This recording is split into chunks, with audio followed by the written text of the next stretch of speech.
Hey everyone, and welcome to Big Red Homestead. I'm Josh, that's Caleb, and today it is finally time.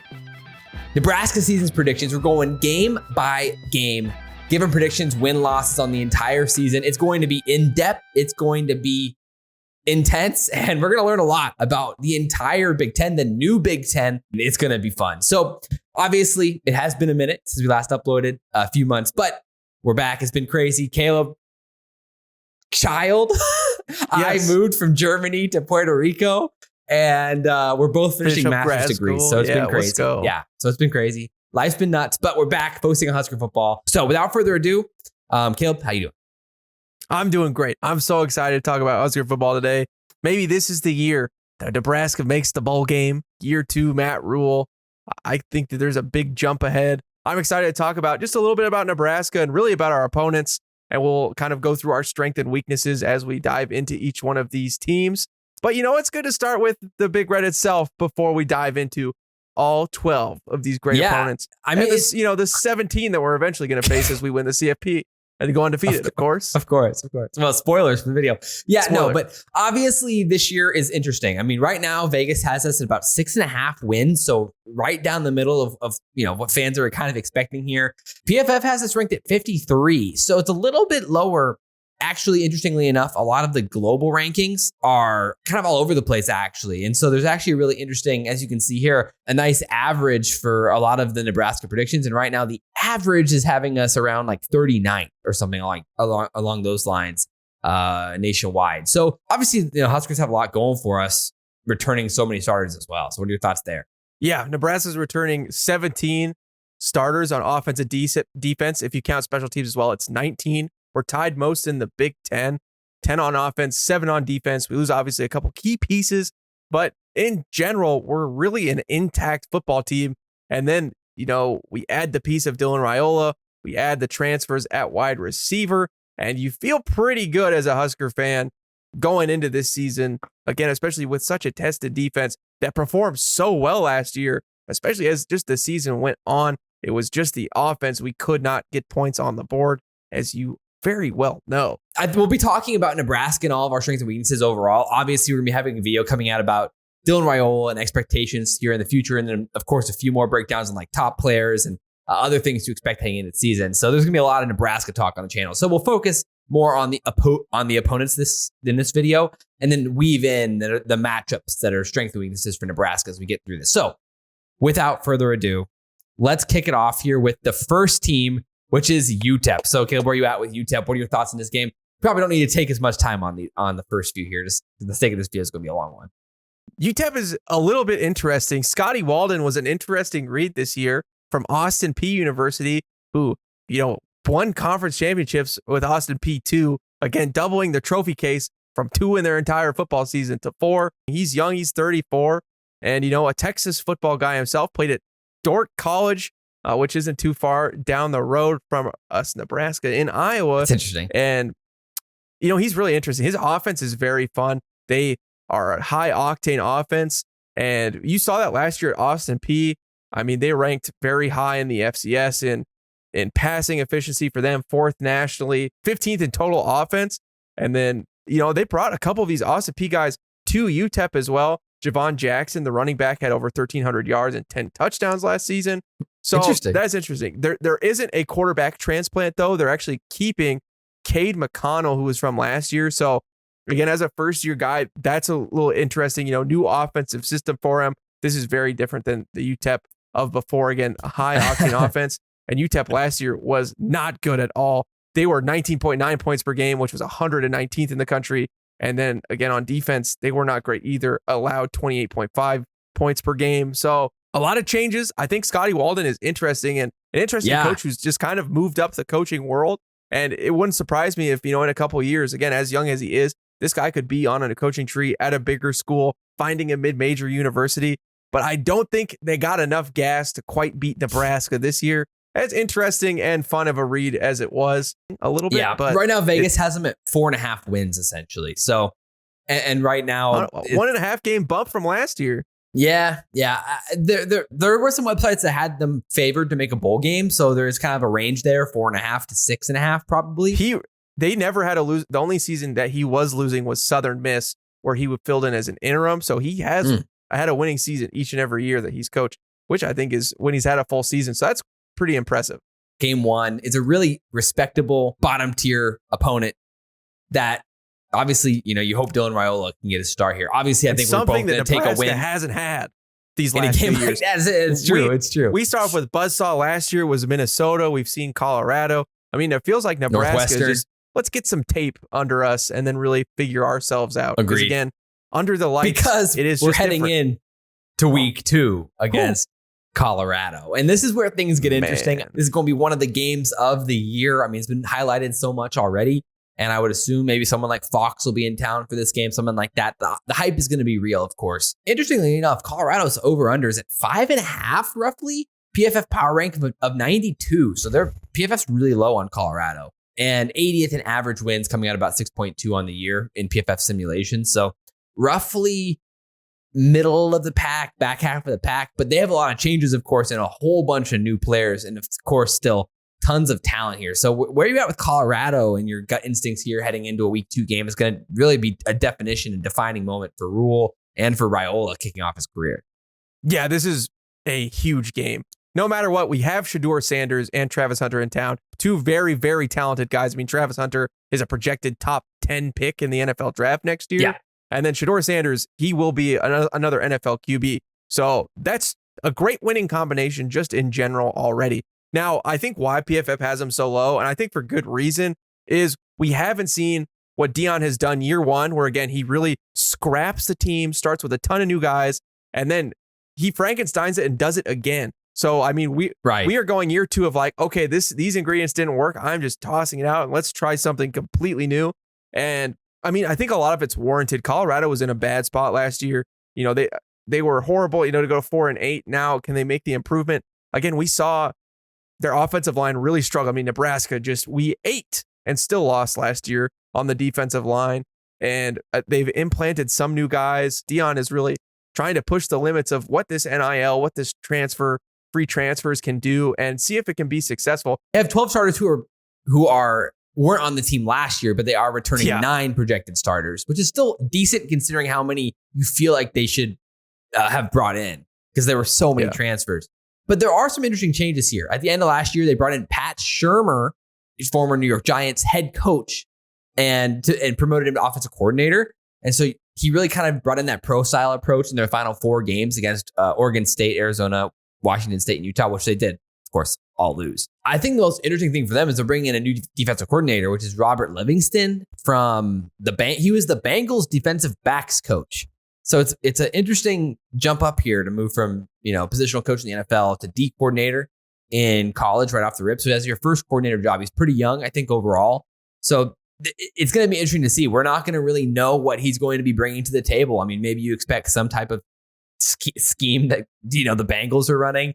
But right now, there's not a lot of information on how exactly Robert Livingston's going to call a game like this. So from a preparation standpoint, the first game that Colorado plays, which of course is a really interesting one against North Dakota State.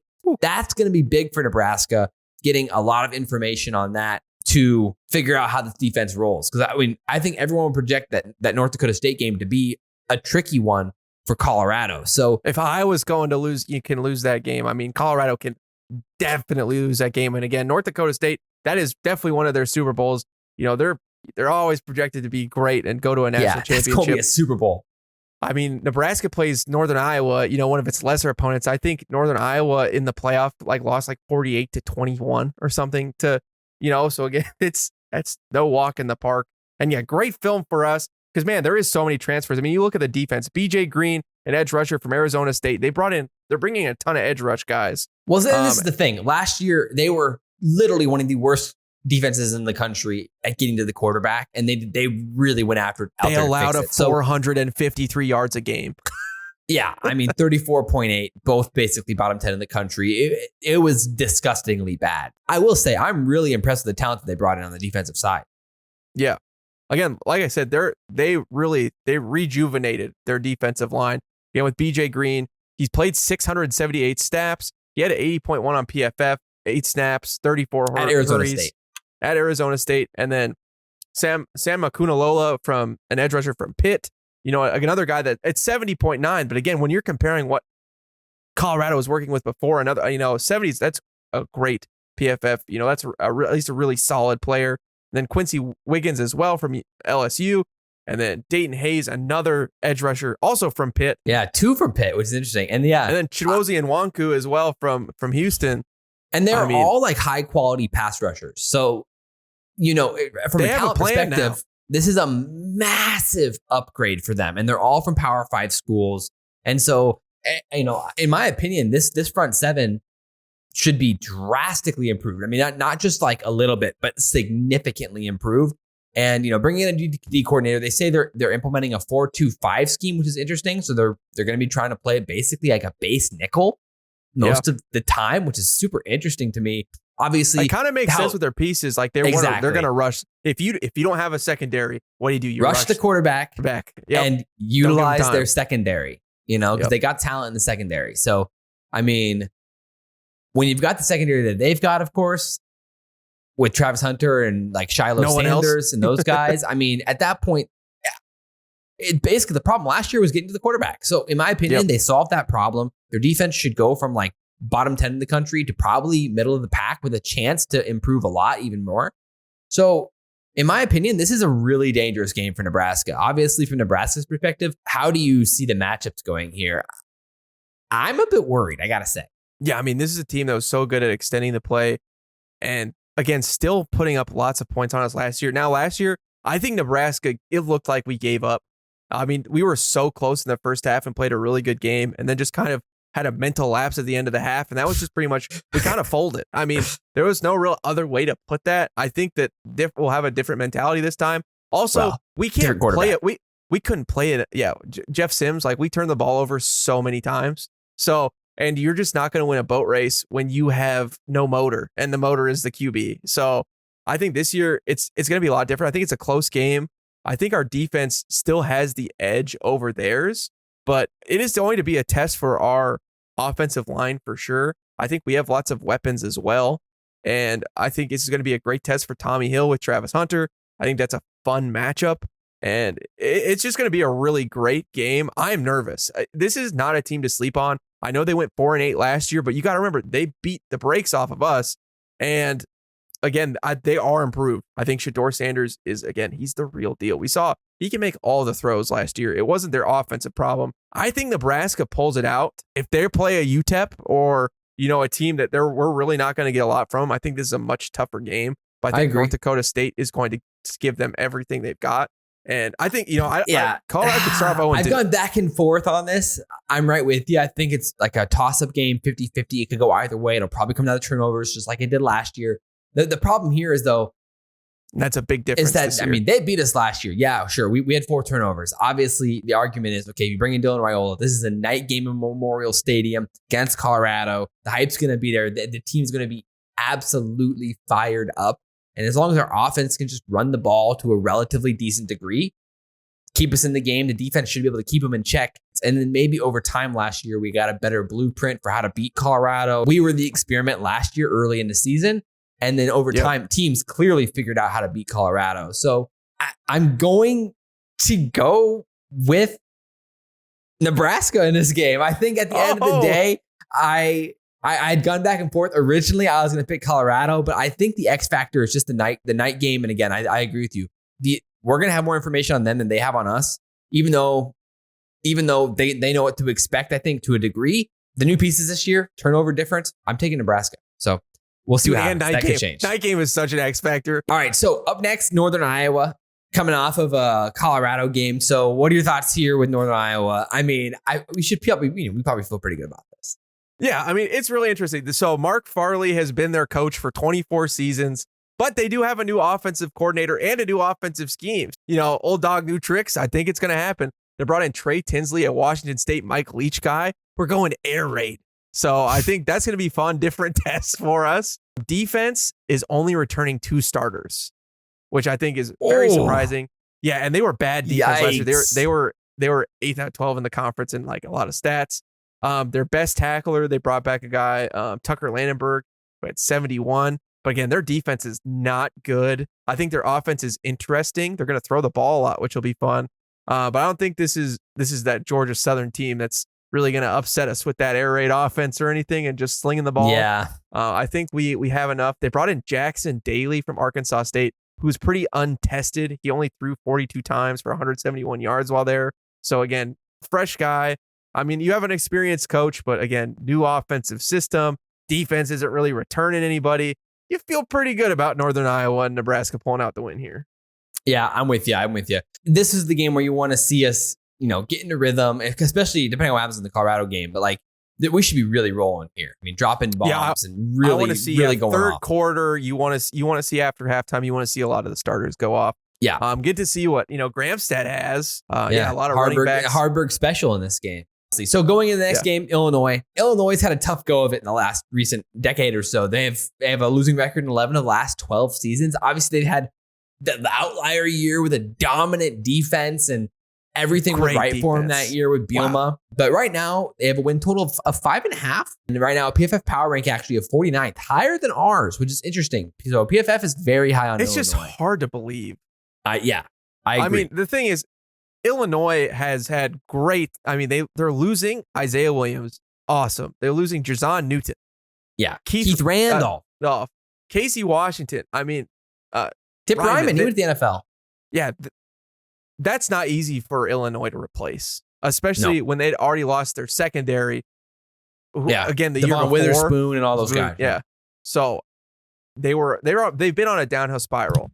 And their offensive line surprisingly hasn't been as dominant as I really thought it would be under Brett Bielema. That's not to mention also they lost Love the Third as well. He's gone as well. So yeah, Luke Altmaier is a good quarterback, and we saw that last year as the season went on. I think he's interesting, but I just don't think it's enough. I don't see they didn't bring in enough guys to really give this team enough gas, and you can see that they're still trying to plug in the offensive line. I mean, they brought in J.C. Davis from New Mexico, who looks solid. 84.5% rating on PFF. He's played 828 snaps. And also guard Melvin Priestley from Grambling State, who is, again, an experienced guy with 655 snaps and not a great PFF grade. Again, that shows me the weakness there. You'd really think that by year 4 of Brett Bielema, I'd really feel like this offensive line is cooking. You feel like you got another running back. It's surprising. In the tank, and it just really hasn't happened. I think if Brett Bielema was going to be that dominant force that he has been, at the Wisconsins, it starts at the offensive line for him. That's where he dominated at Wisconsin. They were just this defense should still be decent, though. I guess I think the question is, what's the upside for the offense? I mean, the highlight for me is Caden Fajan's. He's a beast, so he's really nice, and that's why Reggie Love the third transferred to Purdue, because he saw the writing on the wall. He was gonna get bumped. I'm with you. The upside on this team seems very low. I'm really looking at like a 6-win team, best case scenario here. And so with that said, I feel pretty confident in a game like this for Illinois against Illinois. It's at home. We beat them last year. Obviously, Illinois was super competitive last year in a lot of games here, actually. I mean, near the end of the year, they lost to us 20-7, but then they beat Maryland, who we didn't beat, 27-14. They lost to Wisconsin 25-21. They beat Minnesota, who we didn't beat, 27-26. Then they beat Indiana. You think you should. I mean, if we didn't turn the ball over like 8 times, then we probably beat those teams. I mean, sure. But that's just that's the nature of how it was last year. And then they lost to Iowa 15-13 and Northwestern 43-45. So it was so close for them last year. Bielema, again, their offensive line I felt was better last year. And if he can control the game, he's that great Big Ten coach who can just suck the life out of the ball and beat you on a time of possession type of game. But I just don't feel like they have the pieces the same weapons. I don't think they have the same weapons that they have. And the defense is clearly not going to be as dominant. When you lose Jazon Newton and Keith Randolph, good luck. So I'm with you. I feel pretty good about this. I think overall our running game is going to be the difference in this game. I think we're going to be able to really establish run. It might be a low scoring game, like a 20-17 type win or something like that. But I feel pretty confident. Yeah, I agree with you. I'm not as confident about the next game, which is at Purdue. This is, in my opinion, a definition of a trap game. Purdue has a lot of changes and a lot of moving parts, but they're going to be a really, really competitive team this year. Right now, their wins are only at 4.5 Vegas-wise, but other sites had them like at -140 to make a bowl. So, you could argue that there's wiggle room there. PFF had them at 59, so middle of the pack type team, but only at 84th in wins, so 6.1 projected wins. So overall, I mean, what are your thoughts on this Purdue team off the rip? Yeah, they're very fascinating. Purdue last year, I think, played its worst game of the season against us. So I wasn't sure. They just did not play a good game whatsoever.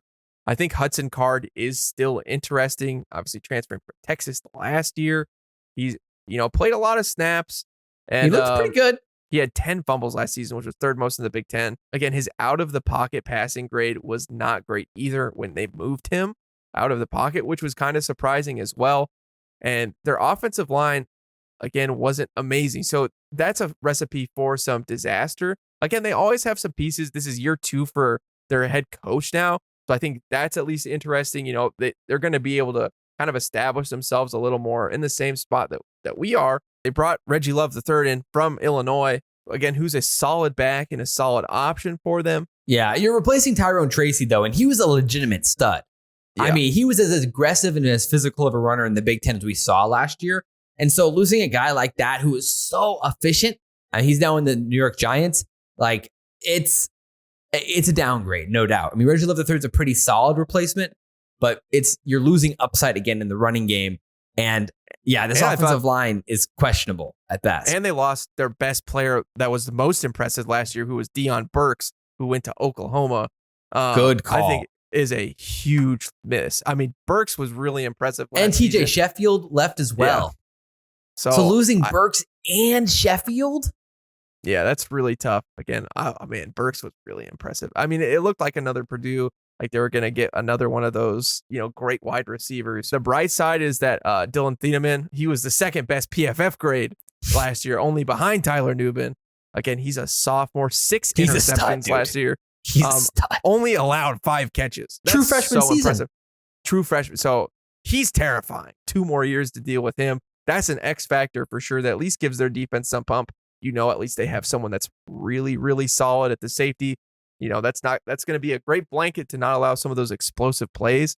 But when you look at the offense, you don't feel like it's a Purdue offense. But granted, again, their head coach is a defensive minded guy. So if you have a Dylan Thieneman, who again is a game breaker NFL type guy, 89.5 PFF rating. Oh my goodness. That's helpful. I definitely think it is possible. Again, year 2, you could think their defense might be a little better, but still, I think there's a lot of question marks on defense. And if we're playing the possession game, and I feel like our defense is at least comparable, maybe not again in the skill of having a guy like Dylan, but having Dylan on offense, who you feel like is going to be pretty good.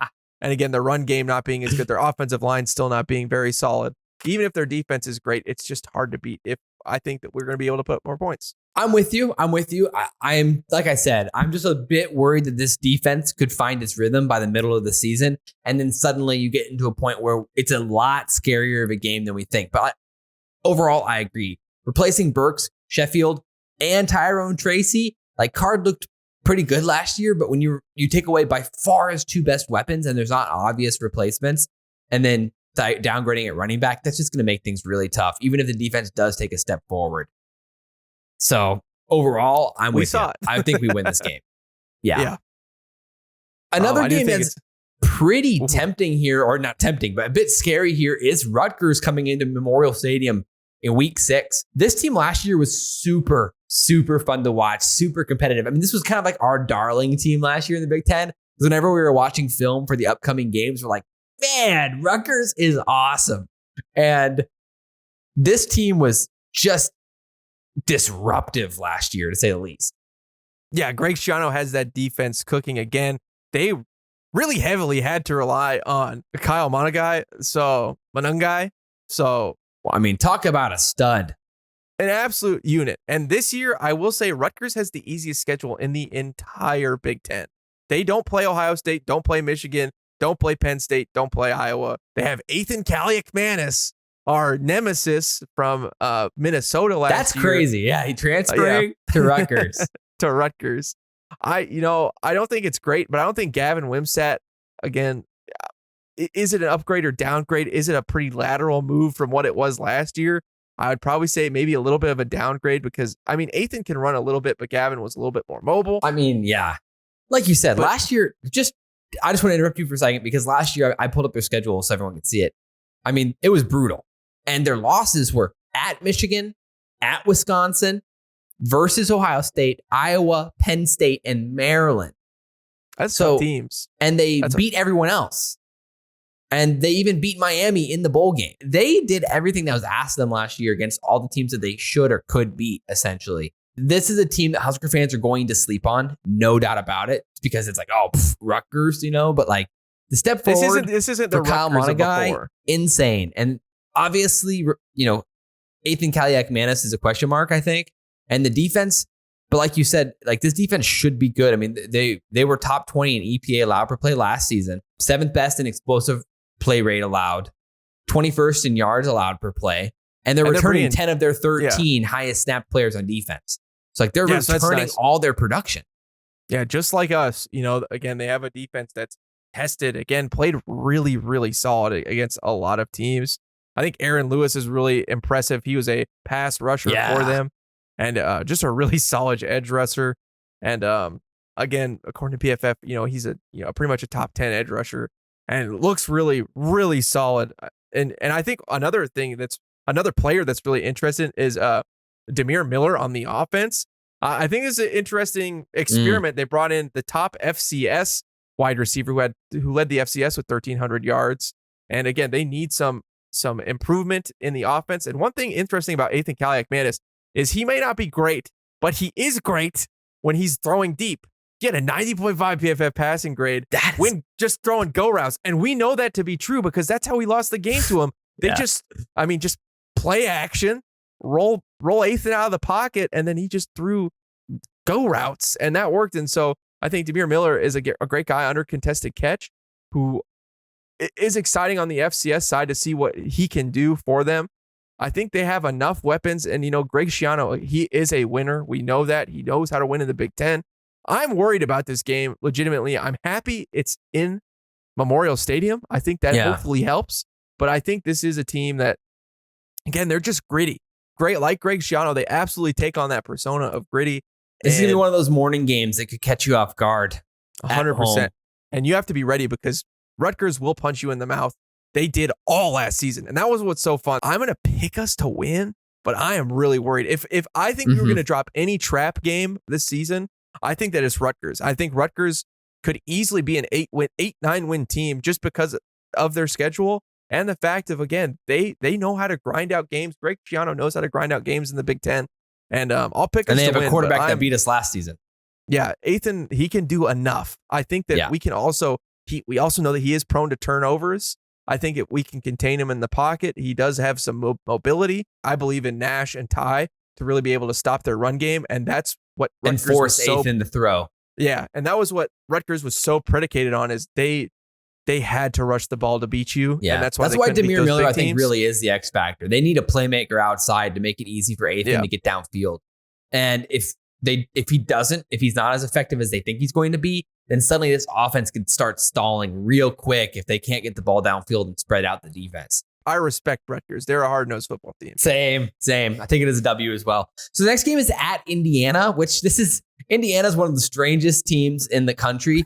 People have predicted them all over the place where they're going to finish. Like Phil Steele had them at 60 in his rankings, but like in championship odds, they're 117.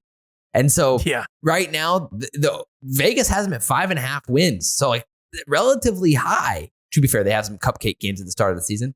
They do. But PFF has them powering to 87th. So what are your thoughts here on this Indiana team? They have some big changes. It's crazy. I can't believe they're at 5.5 wins.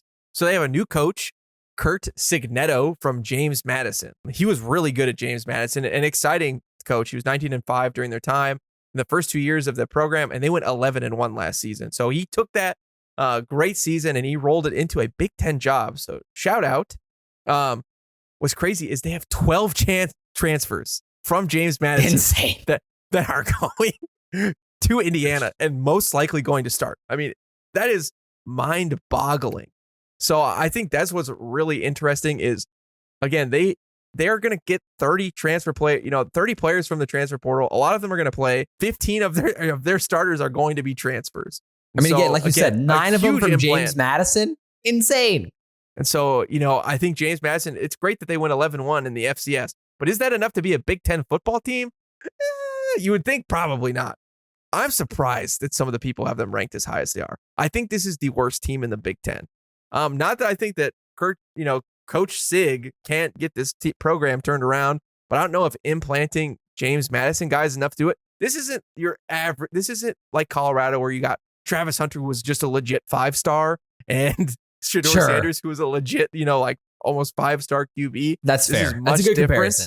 And so I think that maybe that's what Indiana was hoping to do, but I just think that this might fail spectacularly. I mean, the quarterback, they brought in Curtis York from Ohio, and he started there for 3 years, and he was really well graded and performed well. I mean, in playing all 3 of those seasons, almost the entire year, 77 grade, 92 grade, 78.9. So PFF really liked him.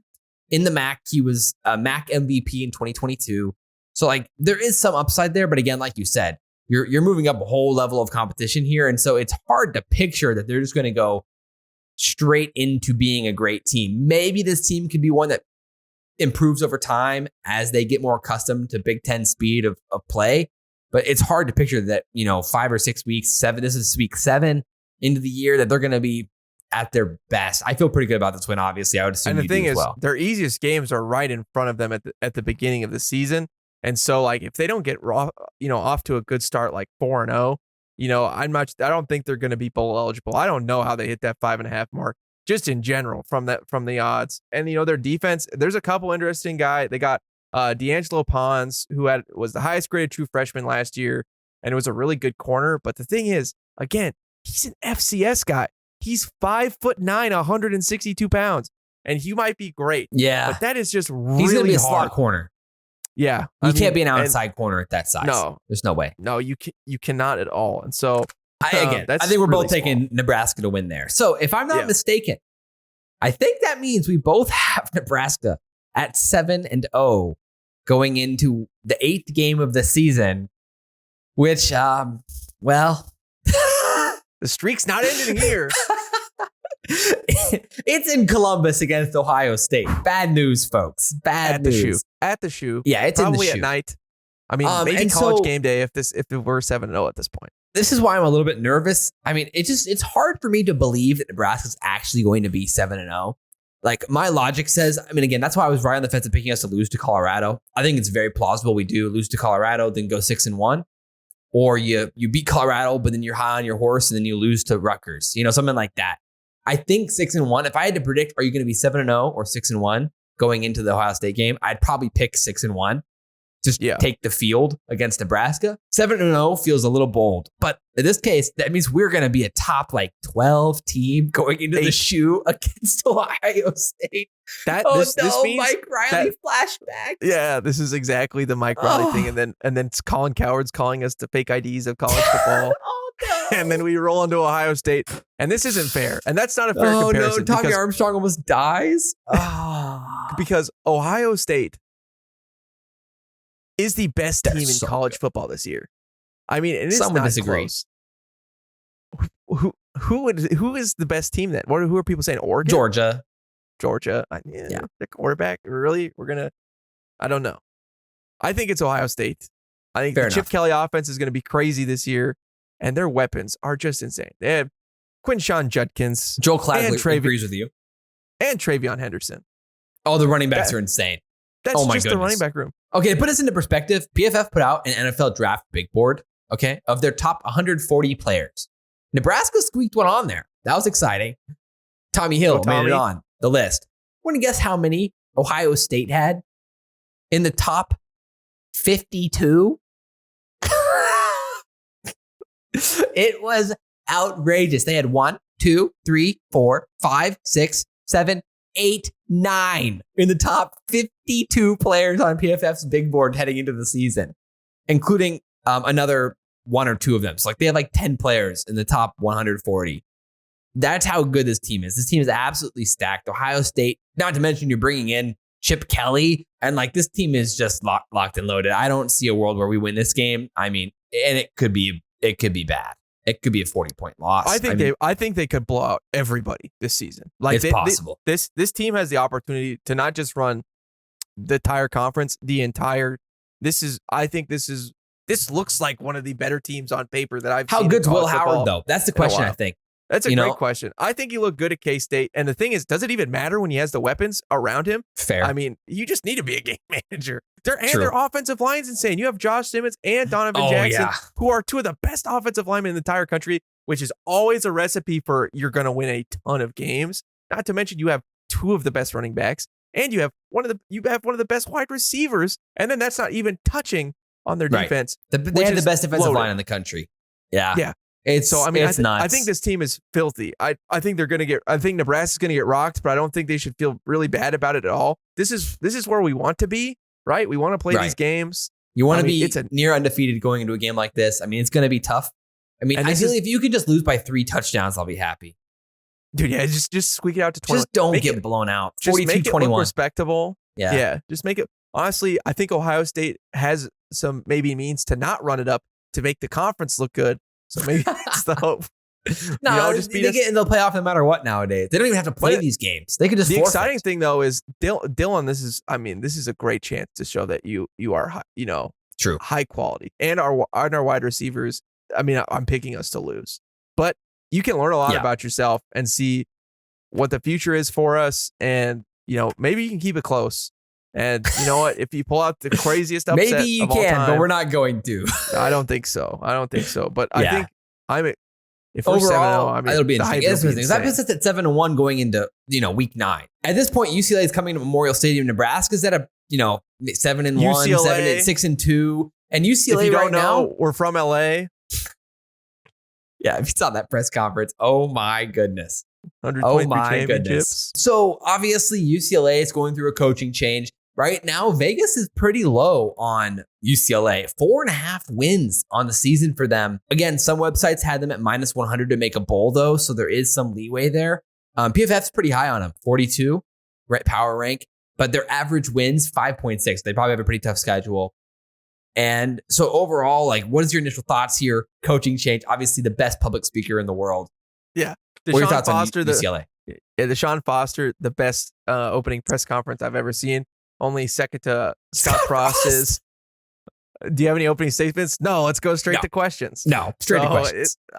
Pretty good. I think that Deshaun Foster putting together a good coaching roster. I think Eric Bieniemy is really exciting. Yeah, that was a really surprising hire. They got a lot of NFL guys in general. I think Juan Castillo, O-line coach from the Commanders. I think this team, they built together a really nice, solid pro roster who I think they can do a lot in the future for them. I think their quarterback position is interesting with Ethan Garbers. Not a ton of snaps yet. I mean, again, it was, last year. I just want to stick on Deshaun Foster. Obviously, this is a bit of he really got promoted quick here. So he was the RB coach at UCLA, right? For 6 years. Mm-hmm. And went straight from RB coach, bang, straight into head coach. So this is quite the upgrade for him right off the rip after playing in the NFL back in the mid 2000s. So, and graduating from UCLA. Yeah. So for me, it's this is a really risky hire for UCLA. I don't know if this is not who I would have hired if I was UCLA, but the fact that I was impressed with the roster he put around him though. That's what I'm saying. Bringing in Eric Bieniemy is crazy. So Bieniemy, I think is gonna have a lot of leadership in this team. And so that's what I'll be interested to see is almost more interested to see where Bieniemy goes after he's at UCLA, because that's going to be fascinating.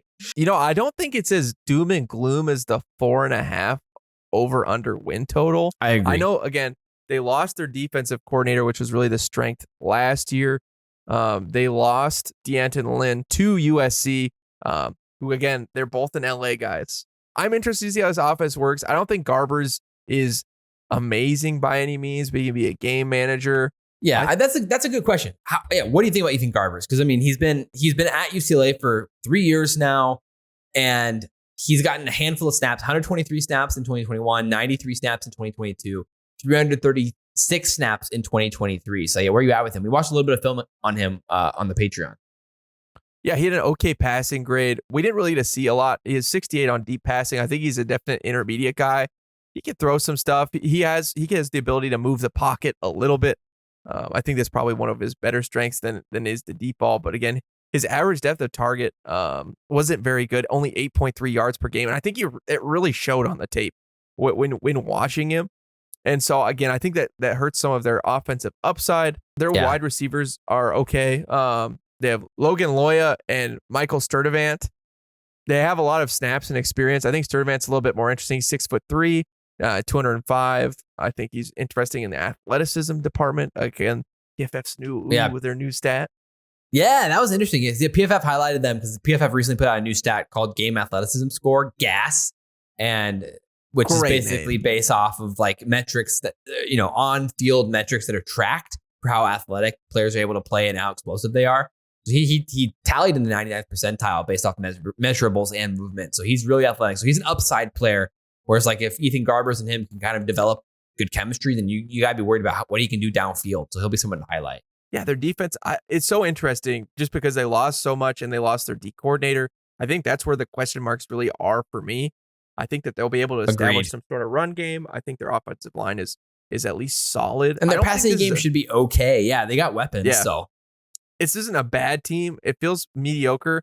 I'd probably say that instead of, I'd probably put their over under a little bit higher than what it's at, maybe a 5.5 instead of 4.5. Again, there's no real flash either. You don't really feel like this year one that there's anything that's really got the juice to make them feel like, oh, this is really a 7-8 win team in disguise. This is a real dark horse. I'd be a bit more worried about this as a trap game if it was in UCLA, but I feel pretty good about it being at home. Yeah, and I think as we're getting later in the season, this is what is this first week of October? First week of November. And November 2nd, yeah. Yeah, so in Nebraska, UCLA, I think that's a tough place to play. So I think that's a definite advantage, especially if it's cold November 2nd, which it very well could be in Nebraska, and if the wind's blowing. I think this is a tough place to play. So I think that really helps us on the West Coast, East Coast thing. I'm going to pick us to win. I just don't see enough flash. As much as we research them and we're truly trying to find, some way to really see a great narrative for them, I feel like they are just a middle of the road team. That's fair. Yeah, so I'm excited for them in year 2-3 with the coaching staff. I agree. So with that said, this is one of the most interesting and most intense games of the entire season for Nebraska on the road at USC. This is going to be really like a real defining game for this team because right now USC's projections are all over the place. Some are really high on them. Some are really low on them. Obviously, not easy replacing someone like Caleb Williams, but there is a lot of upside to a team like this with the amount of talent that they have. Right now, the Vegas has them at 7.5, so fairly optimistic about them. PFF power ranks them at 23rd, but 62nd in wins because their schedule is absolutely brutal. So what are your thoughts on this USC team coming into year 3 with Lincoln Riley? Yeah, I mean, this is classic Nebraska entering the Big Ten the first couple of years. You just get thrown the gauntlet. It's like, you are great for TV and ratings. We are going to put you against the team. Yeah. My goodness. So that's what USC has this season. So I think that's tough on their schedule. Obviously, they lose Caleb Williams, the number 1 overall draft pick. Lincoln Riley has had a ton of questions this year. I think it's fair to say that he's even on the hot seat. Their defense has not. I think it's fair to say, yeah. I mean, I think he's on the hot seat. Heisman winner hot seat. Yeah, he's on the hot seat. I think his defense was so bad. Maybe it's just starting to get a little warm. It's like it's not like hot, but I think it's more than warm. I think it's more than warm at this point. Again, their defense was so bad last year, just bottom 10 in most stats, allowing so much. Again, they hired the UCLA head coach, which is interesting. Defensive coordinator. DC did. Can D'Anton Lynn turn it around year 1? And I think there's some things to say that maybe he could, but I think Lincoln Riley has to. He has to find answers now because I do believe his seat is hot. In both of his 2 seasons, Riley's defenses have finished 118th and 123rd in EPA per play in his first 2 years there. So like right now, it's a really wasted away. It's Caleb a systemic Williams problem right now. Yeah, wasted away Caleb Williams' talent. I mean, they put up points all of these years, obviously enough for him to win the Heisman. But yeah, it's a thing of you couldn't get points whatsoever. I mean, you couldn't stop anything. I mean, 35 points per game. I mean, they could not stop the bleeding. And their offensive line just hasn't been impressive either that last year. Pass blocking has been decent, but yeah, they haven't been able to get a run game. It's been okay. This is the thing. They're USC. They brought in a ton of talent to replace the guys they're losing. So first of all, the big question here is you go from a Heisman winning quarterback to a guy named Miller Moss. So what are your thoughts here on Miller Moss and the steps here that it takes for USC to be a really effective offense with him at the helm? Miller Moss was really impressive in their bowl game win against Louisville last season. Josh and I watched the film. He threw 5 touchdowns? 6, I thought. Six touchdowns by the end of the game. A couple were iffy. He had a couple balls that maybe should have been pick sixes. If the guys were a little bit faster. I think there's some highs and lows with Miller, but he has really the arm talent. I think it's interesting that he's not one of Riley's guys. This was a guy that was at USC that predates Lincoln Riley. That's an X factor. I think it is, because maybe this isn't exactly the guy that Lincoln Riley wants. Not to say that he's untalented by any means, because again, the question is, like, if there was another guy out there, would he have gone and got him and paid whatever it took to get him? Yes. Maybe. Yes. So you got to assume he's pretty confident with Miller Moss there, especially after the performances that he showed at the end of the season. Yeah, I think it's warranted by just, again, winning that bowl game, especially when their defense hadn't been able to win. You beat a top 15 team, something that you really hadn't been able to do, and really give the team a lot of juice going into next season.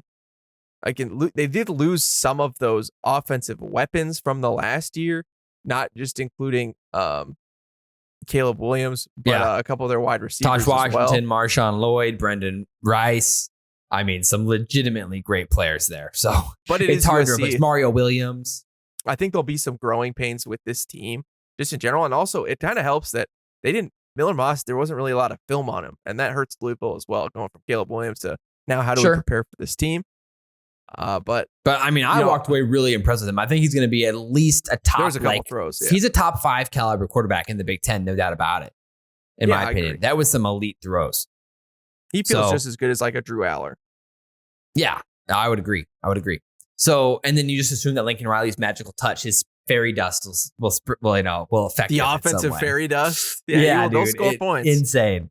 But they brought in a bunch of secondary help, like Achille Arnold from Oregon State. So I think they're going to be pretty good. I'm worried about this game. I think this is going to be a game, when you're in the Coliseum like this, the hype is going to be insane, especially if Nebraska's pretty good, which we think they're going to be. Then a lot of Nebraska fans there. So I'm worried about this game. I think this team, the USC offense is going to be in a pretty good spot at this point, week 10 in the year, or week 10. They're going to be good. This defense is going to be so improved with the talent that they brought in. I think USC is going to win. I think they're going to beat us. I just don't see the USC narrative in the same way, just for how the season goes. I think their offense will still be solid. I think the new defensive coordinator is helpful, but I don't know how quick it's going to be. Again, Lincoln Riley's gone through a lot of defensive coordinators, and it's still just continuously been his Achilles heel. And I do think this is a huge statement game for Matt Rule. I mean, I think it's one that it is. It is. It's a huge game. If Nebraska wins this, again, you really keep the playoff chances in hopes. I think Nebraska wins. For me, I think the difference is I just don't think the defense has enough. You don't see Miller Moss as a big enough X factor to overcome the differences in Nebraska's defense versus USC's lack. I mean, I think they put up points, but I think that when it comes down to it, we're going to be able to squeeze them a little bit more than us, and I think we'll just be able to score a lot easier. And I think Nebraska plays a good Big Ten football game where we manage the clock a little bit better. We run the ball a little bit more, and we make sure that it's not this big shootout. And I think we can play this possession game that Nebraska football has really learned how to play in the Big Ten. And I think that we welcome the USC to again some traditional Big Ten football, and I think that's enough to do it. That's fair. I'm showing right now a chart of offensive, basically EPA versus defensive EPA, and how USC is so far up in the right corner where their defense was getting absolutely cracked and their offense was putting up points like crazy. And of course, Iowa's in the exact opposite corner.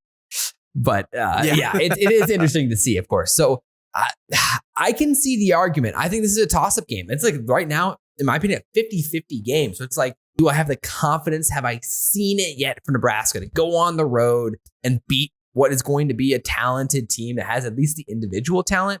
We haven't seen it yet with Matt Rule. So I'm still in the little bit of I want to wait and see it type of mentality, which if we do see it in the middle of the season there, then maybe I'm more willing to go out there and predict it mid-season. But right now, preseason, I'm going to trust Lincoln Riley and the new defensive coordinator get USC on track, especially with the transfers they brought and having 5 or 6 defensive starters that are going to be transfers. Speaking of another really interesting team, and again, another statement type game for Matt Rule, is Wisconsin comes to Memorial Stadium here.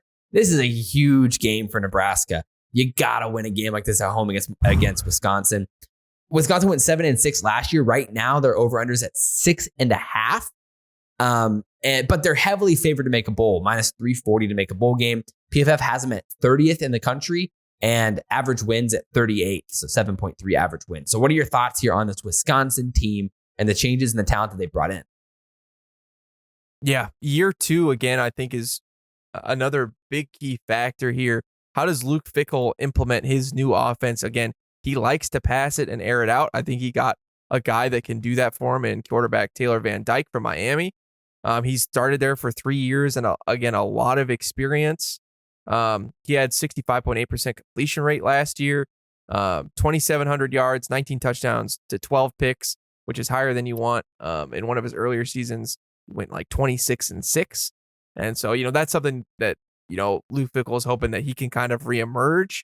I think it's hard. It's going to be hard to throw deep, but I think he's got the arm for it. He has really effortless power.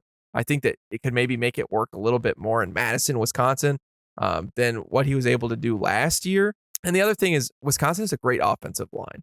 So Jack Nelson and Ryan Malman, again, just super, super solid. They lost Braylon Allen, but they have Ches Malusi and Tayway Walker. And so I think the running game, again, it's still going to be solid enough. And I think that the passing game is interesting. And so you're like, man, Wisconsin looks really good. Where's the weakness? And I think it's the wide receiver room. It's just not there. And that's the question mark. It's like, can Tyler Van Dyke do it without the receivers? We saw it at Miami when they were at their best. Those receivers were really separating, using their speed and getting downfield. I'm not convinced that this wide receiver core for Wisconsin is going to get it done. I mean, there's basically no names there. Last year, they were already one of the worst receiving cores in the country. You lose Kamere DK and Hayden Rucci to the Dolphins. And so to me, it's like, who's catching the ball for them here? Will Pauling? Okay, cool. So, and like Ches Malusi is pretty good out of the backfield to catch the ball, but he's literally always hurt. 6-year senior.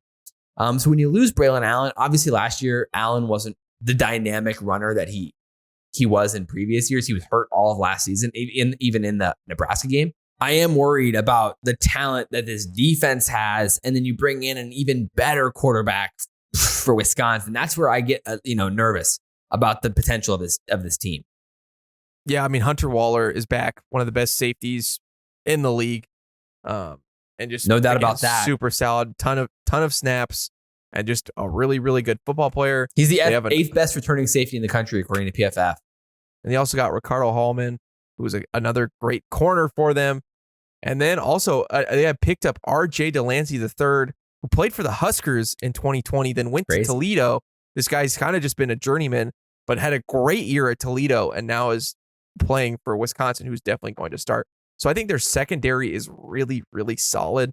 And you their linebacking core is also just going to be solid, as it always is. I think their defense is going to be really good under Luke Fickell this year. And so Delancey had a heck of a season. Can they play complementary enough football, Big Ten football, to do that? I think Luke Fickell is still figuring that out. And I think that'd be maybe Nebraska's hope of winning this game. And I think it's definitely very plausible. It's in Memorial Stadium. But again, Wisconsin's team this is the team. It's like, you have to prove to me we have to beat this team. But I'll pick a loss here. But they have I'm excited about the schedule. Yeah. So does this matter to you?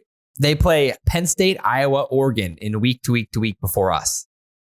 That is helpful. I mean, if one of those guys, some of those guys get hurt, there's a real chance there. But also, I was thinking, or they could just be.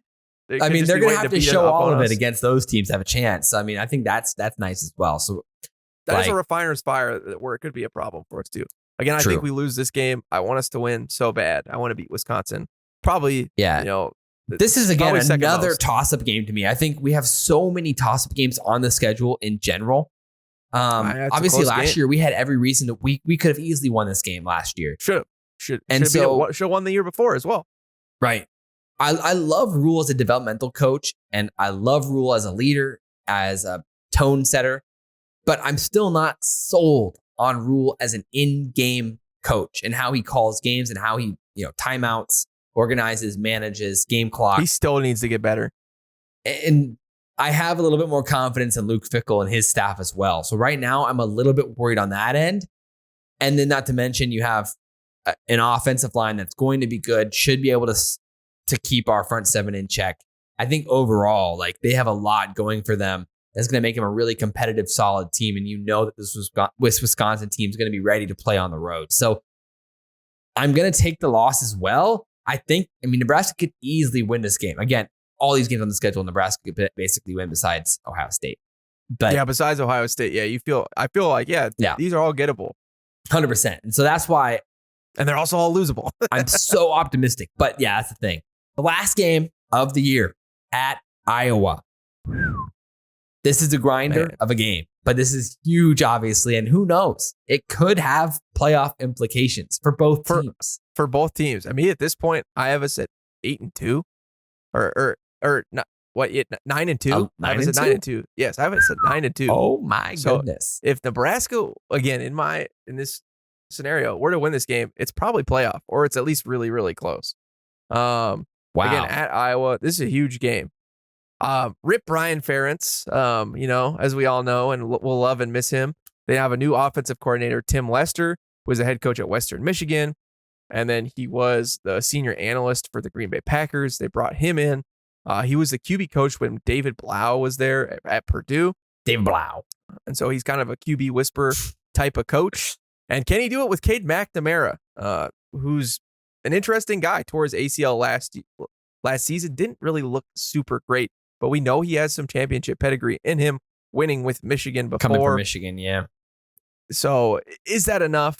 Again, he doesn't turn over the ball a lot, which that's huge for Iowa. That's what's so great about Cade McNamara. He's the perfect game manager. We know that Iowa, when they can get a CJ Beathard in, I mean, Deacon Hill was so bad last year, guys. Deacon Hill was so bad, and they were able to beat us and beat plenty of other great teams. And so that's terrifying, Iowa. And then you think about Luke Lockley, who they had last year, tight end, who was going to be a great pick and looked to be another one of those tight end guys for Iowa, gets hurt first few games of the season.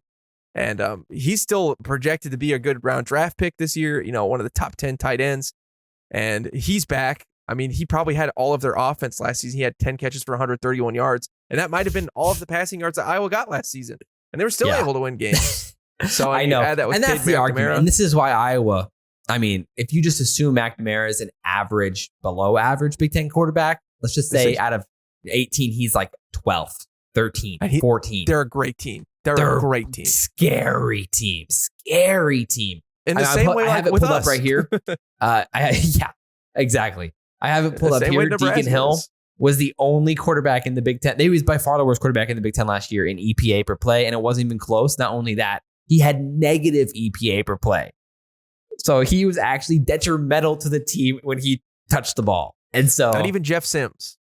No, Jeff Sims was surprisingly average in EPA per play. But Cade McNamara, as long as he's staying healthy, he had an 82 grade on play action last year. And so you'd assume that Iowa can utilize that to move the ball and open up the field. And shocker, they have a great tight end again. Right now, 68th best player on PFF's NFL draft board coming into the year, Luke Lockley. So I'm pretty confident this Iowa team is going to be top 15 type team all season long. And then we're in Iowa playing them here. I mean, talk about this defense. Just go on a rant about how good this defense is going to be. Yeah, Xavier Nwankpa. I mean, just so good. Was so good last year. One of the best.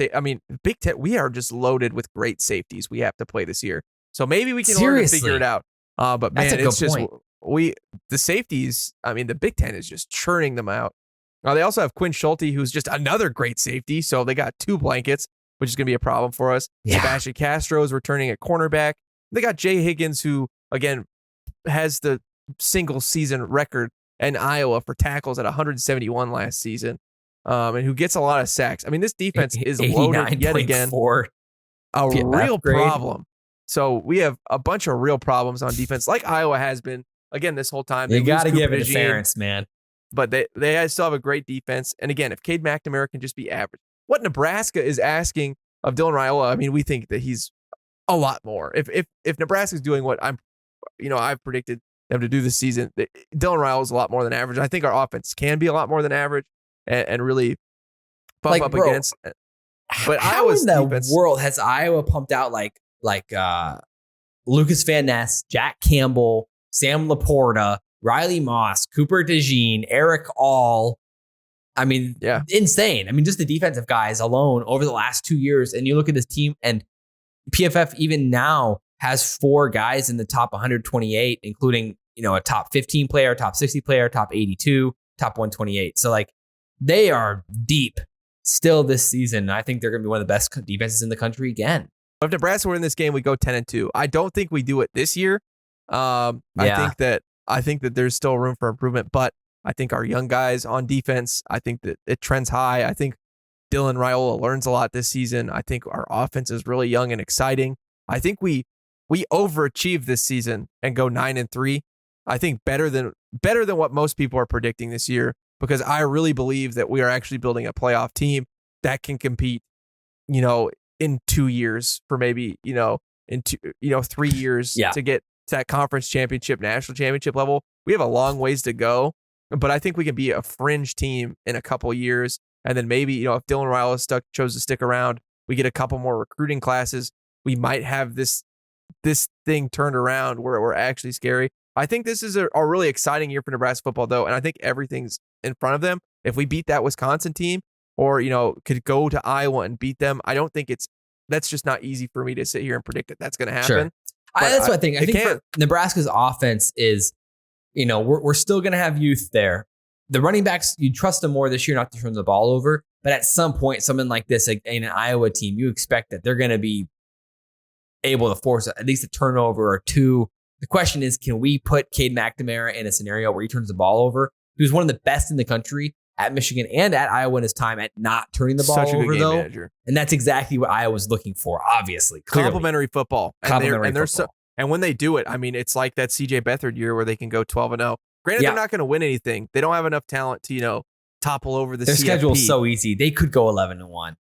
They could. I mean, I could really see it. We roll into their, both of us, playoff berth opportunity, and Iowa could get the better of us that year, this year, and that's a real possibility. I think there is still a world where both Iowa and Nebraska make it. If you could beat Wisconsin and USC, and you come in going like 10-2, it is plausible. But I will also take us to lose. I think this defense is just going to be that good, and Dylan could be the truth. He could be good, but he's still a true freshman at the end of the day. And he hasn't played, he may not, besides Ohio State, play another defense like Iowa's. And so I would expect this offense, though we're going to be better, we'll probably have some issues still. And again, I don't fully trust Marcus Satterfield yet. And so I still need to be in this, I want to see it. And same with I want to see it before we get there. I think they have a lot to learn on the game management side. Like you said earlier, I think it's a great point. There was questionable decisions to be made. When we're talking about competing for championships, they're still kind of green in this, and green in playing in games that matter. And we had a lot of games that mattered in this last season. We were just unable to come up with it. Granted, I think a lot of it had to do with quarterback, but I think they're going to learn a lot, and I think they're going to get better, though. I think that really this is a hungry coaching staff who wants to get better, and I think we will as it goes on. But think about that. You predict us to go 9-3. I predict us to go 8-4. When's the last time we predicted that for Nebraska? I mean, it's been 5 years. I think this team has some absolute fight in them. And man, you see with this older defense, experienced defense, and hopefully some young guys to come match it, like in Prince Will, in Cam, if some of those guys can make jumps, where if our linebacking core can really make the jumps for us, we can get one corner, one young guy corner. Give Vincent Shavers time to develop. Hopefully Stephen Thompson Hill comes back and looks the part that they're talking about in camp. Then all of a sudden you're like, okay, this defense can maybe we can cause turnovers this year. We can get that same amount of sacks that we did last year, and then at the end of the day, I can't believe we didn't mention this till this point in the video, but I think at some point during the season, the offensive line is going to be the problem. Maybe Dylan is the truth. Yep. Maybe the receivers are the truth. Maybe the running backs are just that good and that deep. But at the end of the day, is Mazkula enough to? We know for a fact Turner Corcoran is going to be playing this season. And we know for a fact that either him or Teddy Prohaska is going to play this season. Therefore, this offensive line inherently cannot be great. I mean, you're as good as your worst link. And our worst link it's tough. It's bad. They've gotten better, but Bryce, Turner, they have to make. I mean, can they make a jump? Even if Justin Evans is good, even if Micah Mascu is as good as what the hype has been so far. I mean, like, some of the guys have been saying he's the best offensive lineman, which would be great, which, low bar, but still solid.